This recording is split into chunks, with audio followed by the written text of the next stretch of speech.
सभी को नमस्कार। जैसा कि आप सब लोग जानते हैं कि हम पिछले कई महीनों से संघर्ष कर रहे हैं रेसलिंग फेडरेशन ऑफ इंडिया के प्रेसिडेंट बृजभूषण सिंह के खिलाफ, क्योंकि उसने भारतीय महिला पहलवानों का यौन शोषण किया है और भी काफ़ी सारे जो घोटाले फेडरेशन के माध्यम से उसने किए हैं। पिछले कई दिनों से हम देख रहे हैं कि समाज में हमारे खिलाफ एक अलग से नैरेटिव बनाया जा रहा है, कुछ अफवाहें फैलाई जा रही हैं और साथ में मीडिया भी कई तरह की खबरें जो है दिखा रहा है।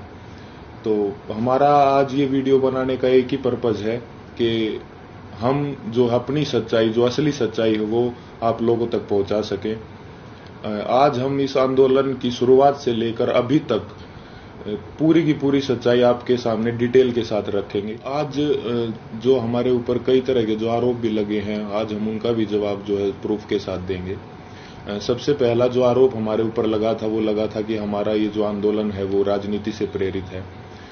कांग्रेस लीडर दीपेंद्र हुड्डा ने हमारे को इस आंदोलन के लिए उकसाया है। आप सबको पता है कि सबसे पहले जो हम प्रोटेस्ट पे आए थे जंतर मंतर पे, वो जनवरी में आए थे और उस प्रोटेस्ट की जो परमिशन है वो बीजेपी के ही 2 लीडर्स ने ली थी। उसका प्रूफ है हमारे पास।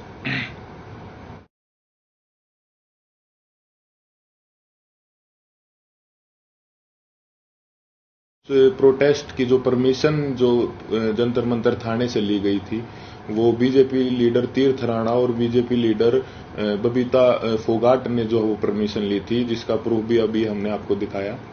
तो ये कैसे हो सकता है कि ये आंदोलन जो है वो कांग्रेस ने करवाया? गारंटी के साथ बोल सकते हैं कि 90% जो कुश्ती से जुड़े लोग हैं, चाहे वो पहलवान हो या कुश्ती से जुड़े हमारे कोचेज हों, उन सबको जो है ये पता था कि 10-12 साल से जो इस तरह की छेड़छाड़ जो महिलाओं के साथ जो है हो रही है, या उन किसी और कुछ लोगों ने देखा भी था, जिसका प्रूफ मीडिया में कुछ कोचेज ने दिया है। कई लोग जो है इसके खिलाफ आवाज उठाना भी चाहते थे, लेकिन हमारी जो रेसलिंग कम्युनिटी है उसमें एकता की कमी थी।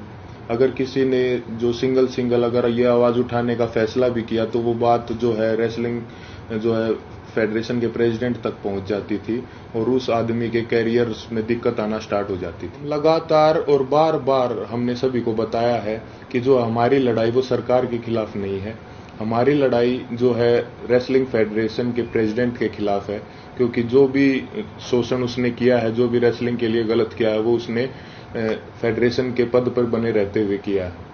और हमारी लड़ाई सरकार से वैसे भी नहीं हो सकती, क्योंकि जो मैंने अभी आपको पीछे बताया कि जो है बृजभूषण भी जो है वो रूलिंग पार्टी से ही सांसद है और जो जिन्होंने प्रोटेस्ट की परमिशन ली वो भी जो है बीजेपी के ही लीडर हैं।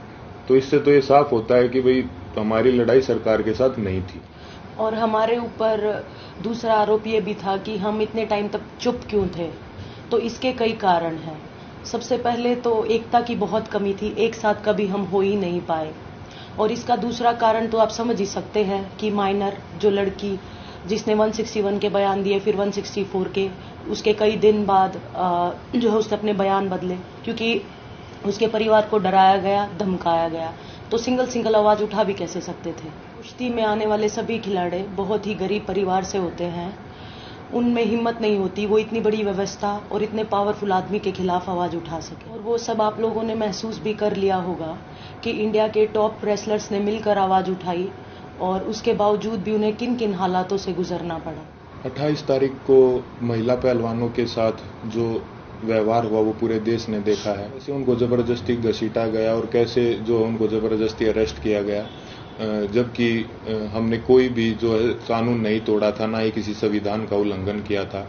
फिर भी हमारे ऊपर जो है इतना जोर जबरदस्ती का और इतना बर्बर व्यवहार जो है किया गया पुलिस प्रशासन द्वारा। हम आप सबको ये क्लियर कर देना चाहते हैं कि जो 28 मई की जो महिला सम्मान महापंचायत की जो कॉल थी वो हमने नहीं दी थी, वो हमारे खाप चौधरियों ने दी थी महम में पंचायत के बाद।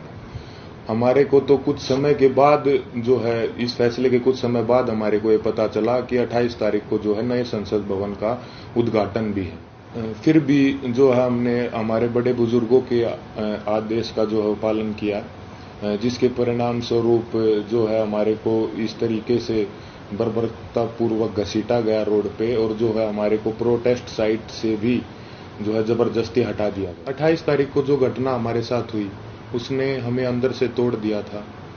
हमने देश के लिए इतने पदक जीते, देश का इतना मान सम्मान बढ़ाया, फिर भी हमारे मान सम्मान को जो है वो सड़कों पर रोन दिया गया। उस घटना के बाद हम जो है इतने आहत हो गए थे, इतने परेशान हो गए थे कि वो बात हम वर्ड्स में भी नहीं बता सकते। हमें कुछ समझ नहीं आ रहा था कि हमारे साथ ये क्यों हुआ। उसके बाद हम सब ने अपने सारे मेडल्स गंगा जी में विसर्जित करने का फैसला लिया, क्योंकि हमें वो अपने सारे मेडल्स बेमानी नजर आ रहे थे। लेकिन फिर हरिद्वार में भी हम सब इस तंत्र की साजिश का शिकार हो गए। जैसे ही हम हरिद्वार में अपने मेडल बहाने पहुंचे तो तंत्र से जुड़ा एक आदमी बजरंग का हाथ पकड़ के साइड में ले गया और उससे पता नहीं कितने नेताओं की बात करवाई कि आप रुको, आपके बारे में मीटिंग चल रही है और आपको न्याय भी मिल जाएगा, आप बस 7 बजे तक रुको। और कैसे भी करके जो है 7 बजे तक बजरंग को जो है रोक के रखा, और एग्जैक्ट 7 बजे तंत्र से जुड़े और भी इसी तंत्र से जुड़े लोग पता नहीं कितनी संख्या में वहां पर पहुंच जाते हैं। और वहां पे जो है व्यवस्था इस तरह की बन जाती है कि अगर उसके बाद हम मेडल बांटे जाते तो वहां पे हिंसा भी हो जाती। तो वहां भी हमने फिर समझदारी जो है दिखाई और जो है रुकने का निर्णय लिया कि अभी हम रुक जाते हैं। और एक और बात क्लियर कर दे कि वो मेडल हमने सिर्फ अपने कोचेज को और अपने माँ बाप को वापस दिए थे। वहां पे क्या चल रहा था ये हमारे को कुछ समझ में ही नहीं आ रहा था। हम उस मानसिक स्थिति में थे ही नहीं कि हम वहां पे किसी साजिश को या वहां पे क्या चल रहा है इस चीज को समझ पाते। हम बहुत ही एक तनाव में और एक बहुत दुखी मन के साथ अपने जीवन की पूरी कष्ट कमाई को वहां लेके गए थे।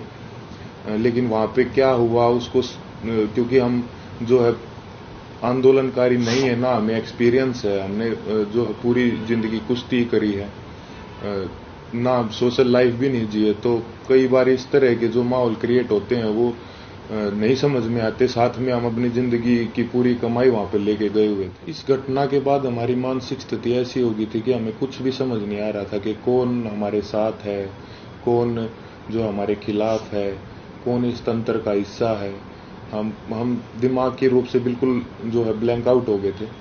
और फिर उसके बाद कई लोग हमारे को मिलते रहे, कुछ समझाते रहे, हमारे को कुछ समझ नहीं आ रहा था कि किस पे विश्वास करें और किस पे ना करें।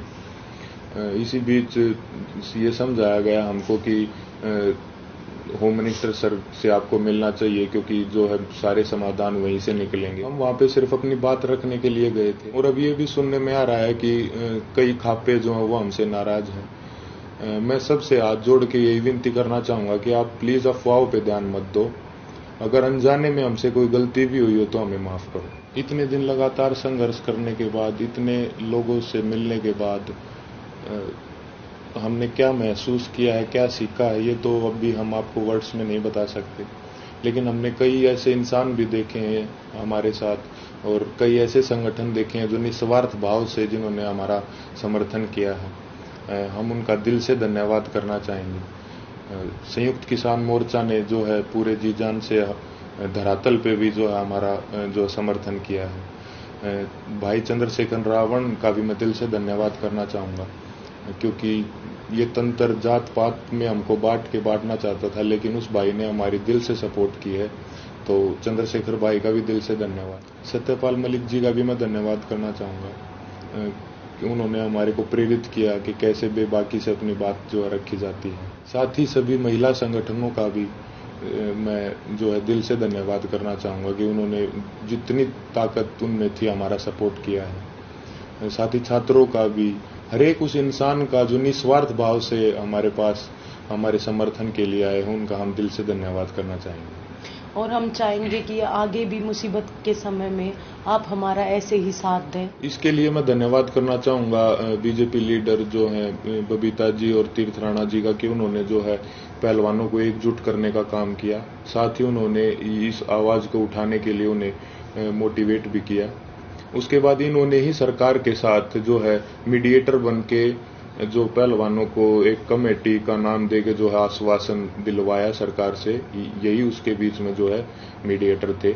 हालांकि वो बस एक आश्वासन ही निकला, क्योंकि उसके बाद जो है उस कमेटी का कोई रिजल्ट नहीं निकला और रेसलिंग फेडरेशन ने अपना काम वापस से वैसे ही सुचारू रूप से जारी रखा, जिसकी वजह से फिर हमें 3 महीने के बाद वेट करके जब हमें न्याय नहीं मिला तो हमें दोबारा जो है वो जंतर मंतर पर आना पड़ा। हम अपने माध्यम से सभी देशवासियों को ये संदेश भी देना चाहते हैं कि कभी भी किसी के साथ भी अगर कोई अन्याय होता है तो हमें जो है हमेशा ही एकजुट होने की जो जरूरत रहती है और होना चाहिए हमें एकजुट, क्योंकि हमने इतने इस दौर में यही महसूस किया कि कहीं ना कहीं ये तंत्र हमारी एकता की कमी है, जो हम बटे हुए हैं उसका ही ये फायदा उठाता है। किसी के साथ भी अन्याय हो तो आप प्लीज एक साथ आइए। अन्याय के खिलाफ निस्वार्थ और सच्चे मन से अगर हम कभी भी एकजुट होकर अन्याय के खिलाफ आवाज उठाते हैं तो आत्मा को बहुत संतुष्टि मिलती है। धन्यवाद।